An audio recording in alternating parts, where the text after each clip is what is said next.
مولانا بخش چانڈیو صاحب آپ کے بہت قریبی دوست بھی رہے، مولانا فضل الرحمان صاحب پاکستان پیپلز پارٹی کے ساتھ بھی رہے، پی ایم ایل این کے ساتھ بھی رہے. آج انہوں نے ایک جملہ کہا، انہوں نے کہا جی سینئر سیاستدانوں کو مائنس کیا جا رہا ہے، انہیں نکالا جا رہا ہے، اور جن لوگوں کو لایا جا رہا ہے یہ ہم صحیح سمت میں نہیں جائیں گے. باقاعدہ طور پہ انہوں نے اشارہ دیا. پھر کل اختر مینگل صاحب کا چلے جانا اور آج منائے جانے کے باوجود بھی واپس نہ آنا، یہ کس طرف کو سیاست چل پڑی؟ دیکھیں اس ملک میں جنرل ضیاء الحق کے زمانے سے ہی سیاست زوال پذیر ہونا شروع ہو گئی تھی. اس میں بہت سارے لوگ شریک ہوئے جو اپنے آپ کو اصول پسند سیاستدان کہتے ہیں، جو ایماندار کہتے تھے خود کو، اور انہوں نے یہ آغاز کیا ہے اور تب سے ہی سیاست پاکستان میں زوال پذیر ہے. آپ دیکھ لیں کرپشن کرپشن کرپشن یہ ضیاء الحق کے بعد شروع ہوئی ہے، پہلے نہیں تھی. ان کے زمانے میں اسمبلی کے ممبروں کو خریدا گیا. ضیاء الحق کے زمانے میں پاکستان کی سیاست میں جتنی بدعتیں شامل ہوئی ہیں اس سے پہلے کبھی ایسا نہیں تھا. جو برائیاں تھیں وہ آج ضیاء الحق کے بعد کارنامہ ہو گئی ہیں، ورنہ اس انداز سے لوگ شرمندہ ہوتے تھے. ابھی میں اپنے دوست کا سن رہا تھا کہ بڑے پیمانے پہ لوگ ہیں، وہ تیار بیٹھے ہیں، وہ کہہ رہے ہیں کہ جب ہمیں کہا جائے گا. شرم کی بات ہے نا، شرم کی بات ہے. یہ فخر کی بات نہیں ہے کہ آپ بہت سارے لوگوں کو جانتے ہیں جو کہتے ہیں مجھے ہمیں کہا جائے گا. تو جو کہا جانے پر آئے ہیں جائیں گے وہ سیاستدان تو نہیں ہیں، وہ تو بھیڑ بکریاں ہیں. اب بکریوں پر اور بھیڑوں پر کیا ملک ترقی کرے گا؟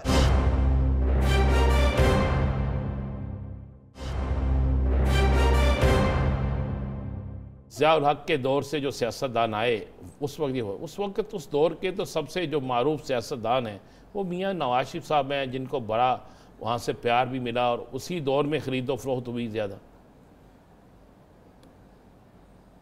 میں ابھی فردن تو نہیں بات کر رہا، میں ایک رویوں کی بات کر رہا ہوں. پر آپ بات کرتے ہیں تو ٹھیک ہے، ایسا آپ الزام لگائیں گے؟ نہیں میں نے الزام لگا رہا. ایوب خان کے ذریعے نہیں آپ نے کہا ہے. آپ دیکھیں چانڈیو صاحب، میں کیوں الزام لگاؤں؟ آپ نے کہا ہے اس دور میں جو سیاستدان ہے. میں نے ایسے نہیں کہا، میں نے ایسے نہیں کہا. میں نے کہا پاکستان کی سیاست میں سب سے زیادہ بدعتیں ضیاء الحق کے زمانے میں ہوئی ہیں. اب آپ کو ضیاء الحق کی وجہ سے کوئی پریشانی ہوئی ہے؟ نہیں مجھے ضیاء الحق کی پریشانی نہیں ہوئی. مجھے یہ بتا دینا ہماری انفارمیشن میں اضافہ ہو جائے اس وقت کون کون سے سیاستدان تھے، تاکہ قوم سن رہی ہے وہ جان سکے جو اس وقت سیاستدان آئے. آپ اسمبلی جو ضیاء الحق نے بنائی اس پہ کون سی پارٹیاں تھی وہ دیکھ لیں. آپ بھی سیاستدان ہیں. میں سیاستدان نہیں ہوں چانڈیو صاحب، میں تو صحافی ہوں. اور صحافی ہوں جناب، ہم تو آپ سے سوال پوچھ رہے ہیں چانڈیو صاحب. صحافی میں یہاں حیدرآباد میں کیمرہ پہ نہیں دیکھ رہا ہوں کون کون بیٹھا ہے، میں نے نام سنے آپ کے. لیکن اگر آپ صحافی دوست ہیں تو آپ تو سیاستدانوں سے بھی زیادہ باخبر ہیں. مجھے تو یہ بھی نہیں پتا ہوتا تو میں کہتا آپ کیوں پوچھ رہے ہو، آپ کو تو پتا ہے. ضیاء الحق کی اسمبلی میں کون کون لوگ تھے آپ دیکھ لیں. ضیاء الحق کی اس ترمیم کو پاس کرنے میں کون کون لوگ تھے دیکھ لیں. ضیاء الحق کے زمانے میں مالی شکل میں مدد کس سیاستدان نے لی آپ دیکھ لیں. اس میں کیا برائی ہے یار؟ بے اعتمادی بے نظیر صحابہ کے خلاف کی گئی، اس میں کس نے پیسے لیے آپ دیکھ لیں نا. میں تو جنرل بات کر رہا ہوں. آپ خاص طور پہ کوئی تذکرہ کرنا چاہتے تو بلا شبہ میں اپنی ایمانداری سے بات کرتا ہوں، میں ڈھکی چھپی بات نہیں کرتا. میں کہہ رہا ہوں ضیاء الحق کے زمانے میں آئین کا بیڑا غرق کیا گیا. ضیاء الحق کا ساتھ دینے میں عدلیہ بھی ساتھ تھی. ضیاء الحق کے زمانے میں سیاست زوال پذیر ہونا شروع ہو گئی. اچھا چانڈیو صاحب، میرا سوال اختر مینگل صاحب کو لے کے تھا کہ اختر مینگل صاحب نے کہا کہ جو نظریہ اور سیاست تھی اب اس پہ کام نہیں ہو رہا اور اس جمہوریت کے مینار سے میں اپنے حصے کی اینٹ نکال رہا ہوں. یہ جو بات انہوں نے کی، اب مختلف ادوار میں وہ حکومتوں کے ساتھ تو رہے ہیں لیکن اب آ کے وہ دل برداشتہ کیوں ہے؟ میں نے کیونکہ وہ آپ کا مینگل صاحب والا جملہ نہیں سنا، سوال سنا، اس لیے میں نے جہاں سے میں نے بات سنی، جہاں سے آپ نے پوچھی میں نے کی. مینگل صاحب انتہائی محترم شخصیت ہے. مینگل صاحب کی بڑی محنت ہے، مینگل صاحب کے والد کی بڑی محنت ہے. مینگل صاحب نے بڑی قربانیاں دی ہیں پاکستان میں، اور جو ان کا حق ہے جو وہ جتاتے ہیں تو جائز جتاتے ہیں کہ بلوچستان کے لوگوں کو حقوق دیے جائیں. اس میں کوئی شک و شبہ کی بات نہیں ہے. ہم ان کی سیاست سے متفق ہو نہ ہو، لیکن انہیں ایک اصولی سیاست کی ہے. آج بھی مجھے ان کا یہ بات اچھی لگی. ان کا اسمبلی میں ہم بیکار بیٹھے ہیں، ہم گھر جا رہے ہیں. سچی بات تو یہ ہے، اچھی بات ہے.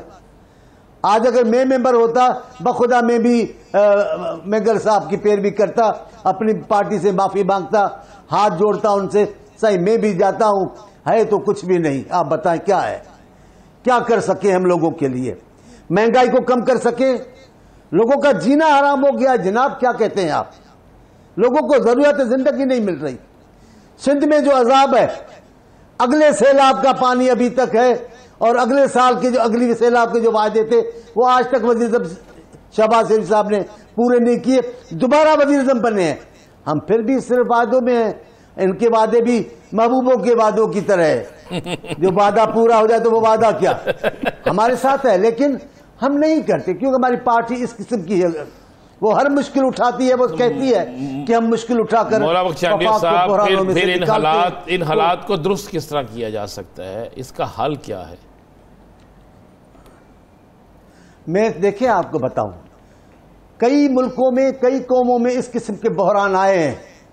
یہ بھی ایسا ہی بحران ہے جو کوئی ایک پارٹی حل نہیں کر سکتی. پاکستان کی تمام محب وطن پارٹیوں کو مل جل کر، انا پرستی کو چھوڑ کر، سیاسی مفادات پارٹی مفادات سے اوپر ہو کر بیٹھیں گے اور طے کریں گے کہ ہمیں پاکستان کے لوگوں کی عذابوں سے جان چھڑانی ہے، پاکستان سے بحران بھگانے ہیں.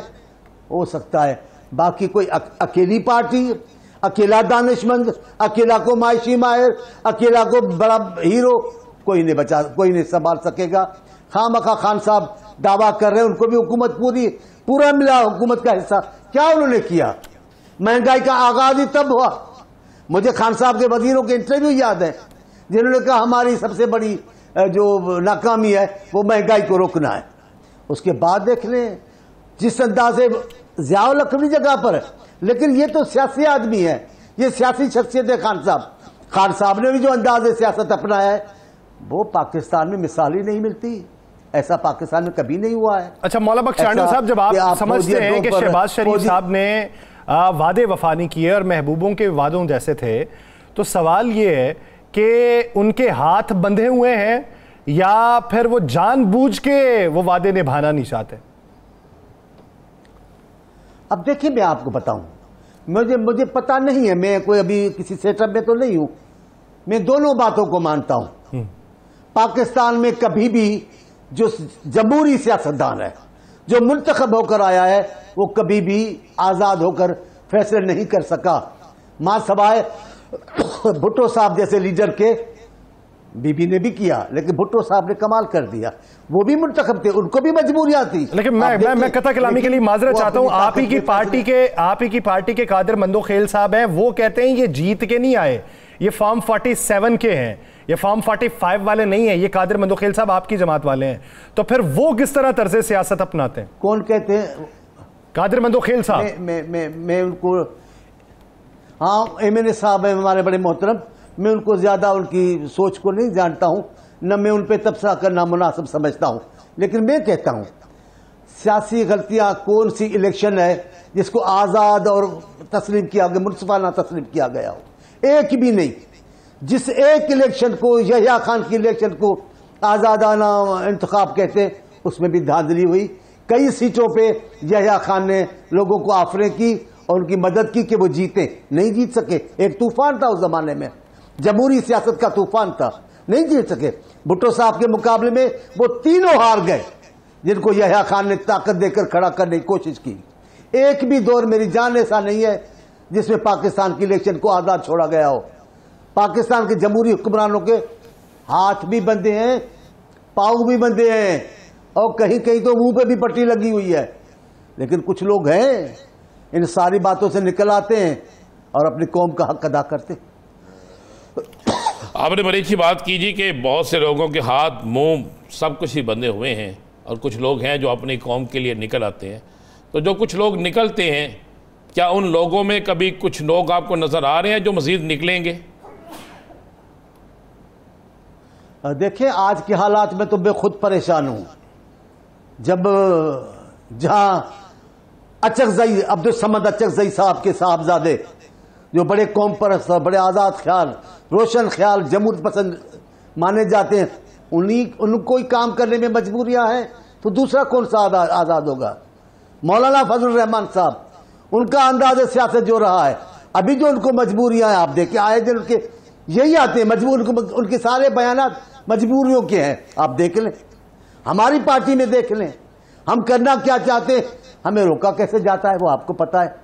ہم اپنے ہی حکومت میں ہمارے وزیر اعلیٰ چیخ چیخ کر اپنی حق کی چیزیں مانگتے ہیں، حق کا پیسہ وہ نہیں کرتے، ہم اپنے وعدے وفائی کی باتیں کرتے ہیں، ہمارے ساتھ وعدہ وفا کرو، وہ نہیں، ایسے ہی ہاتھ باندھے جاتے ہیں نا، کوئی رسی تو نہیں لائیں گے کہ سیاستدانوں کو ہاتھ باندھیں گے، کرنے کو کچھ نہیں ہے۔ آپ دیکھیں پہلے اپنی شرائط بنوائی جاتی ہیں۔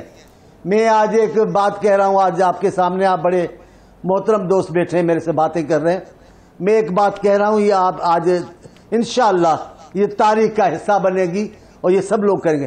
میں آج ایک بات کرنا چاہتا ہوں کہ پاکستان کے تمام سیاستدانوں کو پاکستان میں حکومت مکاتے پہ نہیں لینی چاہیے، حکومت کے مالکانہ حقوق لینے چاہیے۔